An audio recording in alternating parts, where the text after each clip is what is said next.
Hi everyone! Today we're going to learn about first-person and third-person perspectives. Let's see how they change the way we tell stories. First person is when the narrator is part of the story. They use words like I and we to tell what's happening. For example, if I say, I went to the park, I'm talking about my own experience. Third person is when the narrator is outside the story. They use words like he, she, they, and it to describe what's happening. For example, he is going to the park. Let's see how a story changes with different perspectives. In first person, I saw a movie yesterday. It was amazing. In third person, she saw a movie yesterday. It was amazing. Notice how the perspective changes the story. Now let's practice some examples together. Example 1. I am excited about the school play. Now convert it into third person.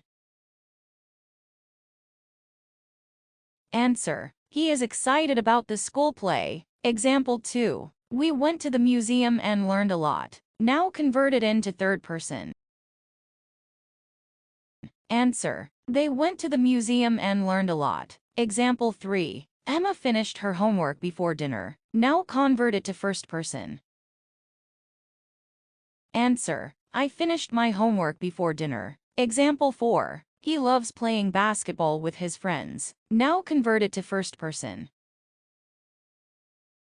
Answer. I love playing basketball with my friends. Let me know if you have any questions or need further practice.